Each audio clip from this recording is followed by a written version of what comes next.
Chapter 1, The Beige Ultimatum. In a neighborhood designed to look like a glossy magazine ad, conformity wasn't just encouraged, it was enforced.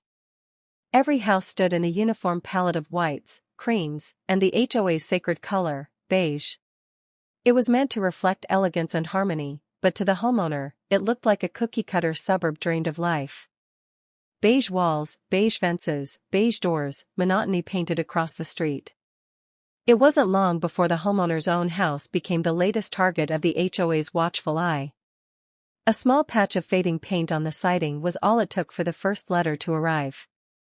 Violation, house color maintenance. At first, the homeowner brushed it off. After all, every house had imperfections, chips in shutters, cracked driveways, and weather-stained roofs. But ignoring the HOA was never an option. Soon came the second letter, sterner than the first. Your house must be repainted in compliance with HOA-approved colors. Approved palette attached. Stapled to the letter was a list of only 3 options: beige, light beige, and slightly darker beige. It was as if creativity itself had been outlawed. The homeowner sighed but still didn't move quickly enough for the board's liking. That's when she got involved. Karen, self-appointed enforcer of all things HOA, began appearing on the sidewalk near the house. Clipboard in hand, sunglasses perched like a crown, she scrutinized every detail. Neighbors whispered that she treated HOA rules like sacred scripture. If your grass was too long, she'd report it. If your trash can lingered at the curb for 10 extra minutes, she'd photograph it. Now, she had set her sights on the homeowner's paint. Karen's visits soon escalated into harassment. She left notes taped to the front door. She snapped pictures of the house at different times of day. She even cornered neighbors, loudly speculating about how one person's laziness could bring down property values for the entire community. For Karen, the house's fading paint wasn't just a nuisance, it was a personal battle. But the homeowner wasn't the type to surrender easily. Instead of caving to Karen's pressure, they began digging deeper into the HOA's handbook, flipping through its dense paragraphs and legal jargon late at night. Most residents never bothered reading beyond the summary, but hidden in the fine print, the homeowner discovered something intriguing. A loophole. The HOA didn't actually mandate beige, it mandated that houses be painted in neutral or non-offensive colors, a clause left intentionally vague. The seed of defiance had been planted. Karen had demanded beige, but the rules didn't explicitly require it. The homeowner smiled at the thought. Beige wasn't the only option. In fact, there was an entire spectrum of legal but shocking possibilities. The next morning, as Karen strutted down the street with her usual air of authority, the homeowner stood at the window, already picturing the transformation. They weren't going to just repaint the house. They were going to make a statement so loud, so unforgettable, that Karen, and the entire HOA, would choke on their obsession with conformity. The idea was bold. Some might even call it reckless. But after weeks of bullying and threats, the homeowner knew one thing: beige would never touch their house. Something brighter was coming. Much brighter. And as the first paint samples arrived in the mail, the plan began to take shape.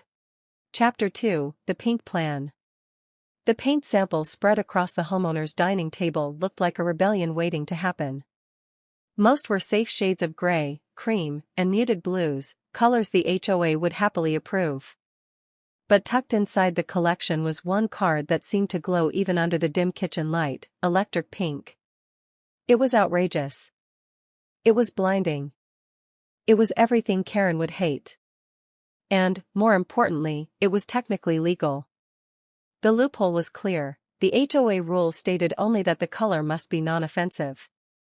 The term was subjective, vague, and wide open to interpretation. The homeowner realized that what was offensive to Karen wasn't necessarily offensive in the eyes of the law. With the right paperwork and a little stubbornness, the HOA's power could crumble. The plan began to take shape. Step 1 was confirming the legality. The homeowner pored over local property codes, even calling the city planning office under the guise of considering a bold renovation. To their surprise, the city official chuckled and said, "As long as it's not neon signs or graffiti, the HOA's word isn't law. They can't override city guidelines. Step 2 was strategy.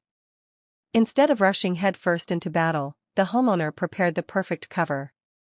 They filed the necessary repainting notice with the HOA, as required, but left the final color selection blank. They described the new shade as warm, welcoming, and inspired by the vibrancy of Florida sunsets. It was vague enough to sound poetic but nowhere near specific enough to raise suspicion. Meanwhile, paint supplies were ordered discreetly. Gallons of high-quality, weather-resistant pink arrived at a friend's garage across town. Brushes, rollers, tarps, and ladders were stockpiled like weapons for a coming war. Every step was planned with precision because the homeowner knew one thing for certain: once the first stroke of pink touched the siding, there would be no going back. But as preparations unfolded, Karen's presence grew more suffocating. She seemed to sense that defiance was brewing. She hovered outside the house, snapping photos of every delivery. She called city inspectors for bogus safety concerns. She even cornered the homeowner's mail carrier, demanding to know if any suspicious packages had been delivered. Her paranoia only fueled the homeowner's determination. If Karen wanted to play watchdog, she was about to witness the biggest spectacle her beige kingdom had ever seen. Finally, the day arrived. The sky was clear, the weekend stretched ahead, and the ladders were set in place. Neighbors walked by, curious but unaware of the storm about to hit their HOA. The homeowner dipped the roller into the bucket, thick pink paint clinging to the fibers like molten fire. The first streak across the siding was shocking. Against the dull backdrop of beige homes, the hot pink blazed like a neon sign. It was bold, unapologetic, and magnificent. By sundown, half the house gleamed in vivid pink glory. Neighbors gasped, children pointed with delight, and Karen stood frozen on the sidewalk, clutching her binder as if it were the last defense against chaos. The battle lines were drawn. The beige kingdom had been breached. And Karen, red-faced and shaking, wasn't about to let it go without a fight.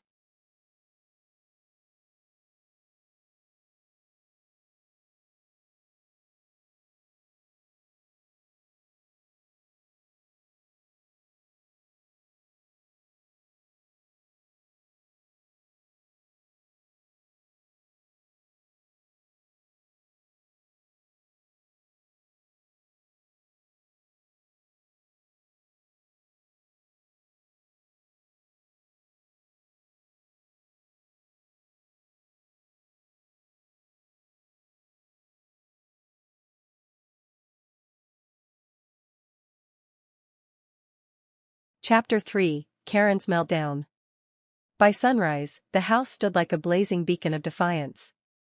The bold pink walls caught the morning light and seemed to radiate energy across the quiet street. Children riding bikes slowed to stare, their laughter echoing as they shouted to one another about the candy house. Some neighbors smirked, clearly amused by the audacity, while others whispered nervously, already imagining the HOA's wrath. But no one reacted more violently than Karen. The moment she stepped outside and saw the fully painted house, her face twisted into a storm of disbelief and rage. She stood frozen, binder clutched tight against her chest, as if reality itself had betrayed her. Slowly, she raised her phone, snapping picture after picture from every angle, muttering under her breath as though documenting a crime scene. Within hours, the HOA was in motion. Warning letters piled up in the homeowner's mailbox. Karen stormed from house to house, rallying support, claiming that the neighborhood's property values had dropped overnight. She cornered neighbors on sidewalks, pointing to the pink house with wild gestures, her voice growing shriller with each retelling. "It's offensive," she cried. "It violates the rules. It's destroying everything we've built." But behind her dramatic speeches was a deeper truth: Karen wasn't just angry about the color. She was furious about the loss of control. For years, she had dictated the rhythm of the neighborhood with her rules, her fines, her endless surveillance. Beige was more than paint to her, it was power. And now, standing defiantly against her, was a homeowner who had exposed the cracks in her kingdom. Karen's meltdown reached new levels when she escalated to calling emergency HOA board meetings. She marched into the clubhouse with binders, printouts of photos, and highlighted sections of the bylaws. She slammed her papers on the table, demanding immediate corrective action. Yet as the board members read the vague wording of the HOA rules, doubt crept in. Non-offensive colors was too broad. What Karen found outrageous, the law might not. Her frustration grew visible. She raised her voice, pointed fingers, and insisted that everyone hated it. But in truth, not everyone did. Quietly, some neighbors admired the boldness. A few even admitted privately that they were tired of beige. The pink house was ridiculous, yes, but it was also refreshing. Karen refused to accept defeat. She filed official complaints with the city, demanded code enforcement intervene, and even called local reporters hoping for outrage coverage. But each attempt hit the same wall: the homeowner hadn't technically broken any laws. The house was well maintained, freshly painted, and compliant with city regulations. The HOA's vague rules couldn't override municipal authority. By the end of the week, Karen was unraveling. Her voice cracked at meetings. She stormed the sidewalks daily, binder under one arm, phone in the other, her sunglasses hiding eyes that darted nervously from house to house. And yet, every time she turned her gaze, there it was, the flaming pink house, glowing brighter in defiance with every passing sunset. It was no longer just a house. It was a symbol. A reminder that Karen's grip on the neighborhood wasn't as unshakable as she believed. And as word spread beyond the community, curious strangers began driving by, slowing down to take photos of the infamous pink house of the beige suburb. Karen's meltdown wasn't just local anymore, it was becoming a spectacle.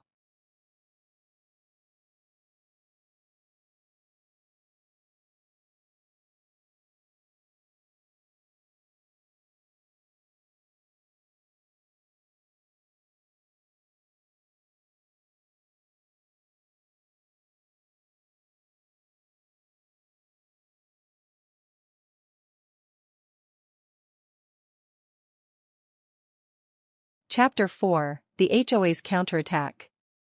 Karen's personal meltdown soon became the HOA's official crusade. The pink house, in their eyes, wasn't just a violation, it was an existential threat to their authority. The HOA board, pressured by Karen's relentless tirades, voted to escalate the matter. Letters of violation turned into certified notices, each one demanding immediate repainting under threat of escalating fines. The homeowner's mailbox filled with intimidating envelopes stamped in red. Some included photographs of the pink house taken from multiple angles, attached as evidence of noncompliance. Others included thinly veiled threats about legal consequences. But the homeowner wasn't intimidated. Every letter went into a growing binder of their own, a meticulous archive of harassment. Each document was labeled, timestamped, and filed for safekeeping. The homeowner knew the HOA was walking a dangerous line. They weren't enforcing rules, they were pushing intimidation. And intimidation, when documented, could be used against them. Still, the HOA doubled down. Karen organized rallies in the neighborhood clubhouse, painting the homeowner as a villain destroying the fabric of the community. She distributed flyers demanding residents sign a petition to force repainting. But cracks in her movement were already showing. Some neighbors privately admitted they liked the pink house, it gave the street personality. Others, though not fond of the color, were disturbed by Karen's obsession. The real escalation came when the HOA announced fines of hundreds of dollars per week, claiming the pink house violated community harmony standards. Karen herself strutted up the driveway to tape the newest violation notice to the front door, snapping photos for dramatic effect. Yet every time she tried to frame it as an open and shut case, she ran into the same problem: the rules were vague. Non-offensive was the HOA's weakest link, and the homeowner was ready to exploit it. Behind the scenes, the homeowner consulted legal forums, researched HOA case law, and even contacted a local attorney who specialized in property disputes. The advice was clear: as long as the color didn't fall into categories of obscenity or violate city codes, the HOA had little ground to stand on. What Karen found offensive was irrelevant in the eyes of the law.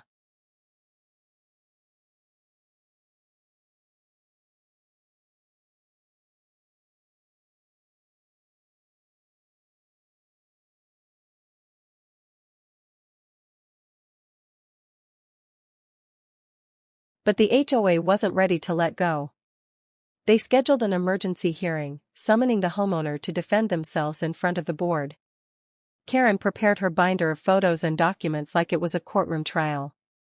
She rehearsed her speech, convinced she'd finally corner her adversary. The day of the hearing arrived. The clubhouse filled with board members, curious neighbors, and Karen front and center, binder clutched like a weapon.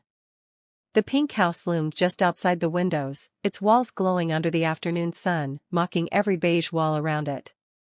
The board president opened the session, reading the list of complaints. Karen leaned forward, eager to pounce. The homeowner, calm and collected, placed their own binder on the table, thicker, heavier, and meticulously organized. Inside lay every violation letter, every vague rule citation, and, most importantly, the city's written confirmation that the pink house broke no laws. The showdown was about to begin.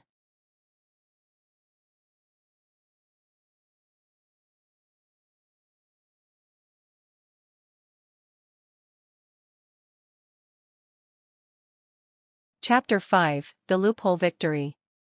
The air inside the clubhouse was thick with tension. Karen sat at the front of the room, shoulders squared, binder open like a general preparing for battle.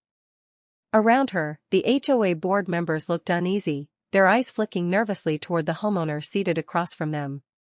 Outside the window, the pink house stood defiant under the afternoon sun, a silent witness to the war being waged. Karen launched into her attack first. She flipped through her binder with dramatic flair, thrusting photos of the pink house into the air as if each one were a smoking gun. She spoke of community standards, property values, and the sanctity of harmony. Her voice rose higher and higher until it cracked, but she pressed on, convinced she had the board on her side. When she finally finished, her hands trembling with adrenaline, the room fell silent. All eyes turned to the homeowner. Calmly, the homeowner slid their own binder across the table. Thicker than Karen's, it was a meticulous archive of every interaction, every violation notice, every threatening letter, every vague citation. The homeowner began with the most important piece of evidence, the HOA's own rulebook.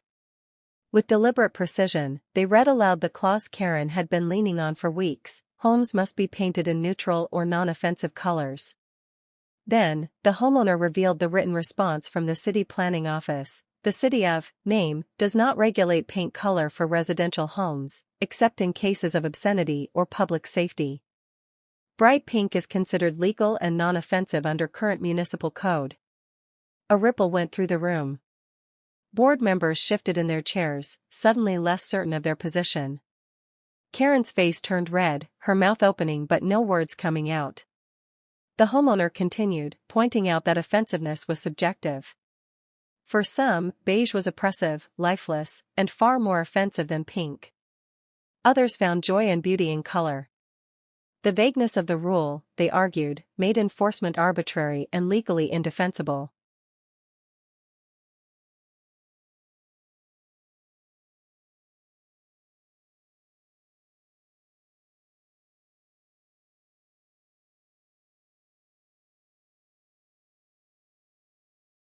Then came the final blow. The homeowner revealed they had already consulted a property rights attorney. If the HOA continued issuing fines, a lawsuit could be filed for harassment and abuse of authority. Every violation letter, every photo Karen had snapped, every moment of intimidation, they were all documented. If this went to court, the HOA stood to lose not only the case but also a great deal of money. The board members looked at one another, their confidence unraveling. They hadn't expected such preparation, such calm defiance. They had assumed the homeowner would be overwhelmed into compliance. Instead, they were staring at someone who had turned the HOA's own rules into a shield. Finally, the board president cleared his throat and announced that further discussion would be needed before any action could be taken. Karen erupted, slamming her binder shut and protesting furiously. But it was clear, the momentum had shifted. The homeowner walked out of the clubhouse with steady steps, their binder tucked securely under one arm. Behind them, Karen's angry voice echoed through the walls, demanding justice that was slipping further and further from her grasp. The loophole had held. The pink house stood strong, and the homeowner had scored a decisive victory. But the battle wasn't just about survival anymore. It was about triumph. And the true triumph was still to come. Chapter 6, The Pink Triumph. The days following the tense HOA meeting felt strangely quiet. No more letters appeared in the mailbox. No more threats were taped to the front door. The only sound that carried through the neighborhood was the steady hum of cars slowing down in front of the bright pink house. At first, the stares were curious, sometimes judgmental, but soon something unexpected happened. Neighbors who had once looked away began to smile as they passed. Children pointed with wide eyes, tugging at their parents' sleeves and laughing. Runners paused to take photos, and families out for evening walks lingered just a little longer in front of the glowing pink facade. The house was no longer just a home, it had become a landmark. Karen, however, did not take the shift lightly. She stormed through the cul-de-sacs, binder still clutched to her chest, muttering about community collapse and a neighborhood circus. But her words fell flat now. The board had lost its appetite for battle. The other members quietly distanced themselves from her crusade, unwilling to fuel a fight they could no longer win. The homeowner, sensing the tide had turned, decided to take things one step further. They registered their property as part of the National Colorful Homes Tour, a quirky program that highlighted uniquely painted houses across the country. Within weeks, the house was listed online, drawing curious visitors from nearby towns. Bloggers and local photographers showed up to capture the pink spectacle, sharing it across social media. What began as defiance had transformed into inspiration. Soon, other neighbors began questioning the HOA's rigid rules. One family replaced their dull beige shutters with teal. Another added a mural of wildflowers on their garage door. The sterile uniformity of the neighborhood began to crack, replaced by small bursts of individuality. And while not every change was bold, each was a quiet rebellion against the suffocating grip of conformity.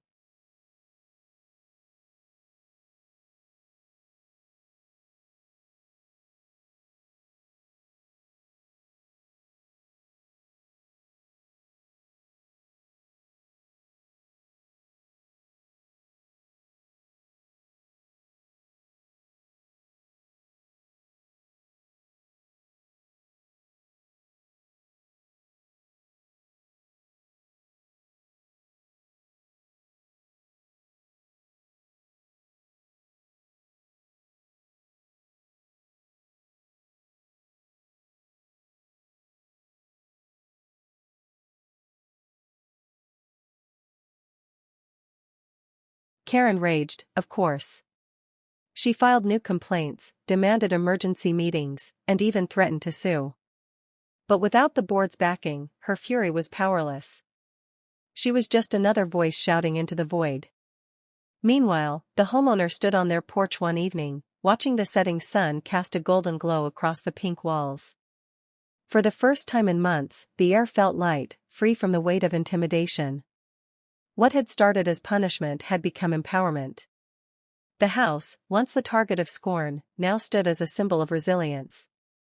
A reminder that sometimes the rules are not as unshakable as they appear, and that a single act of defiance, painted in the brightest shade of pink, could ripple through an entire community.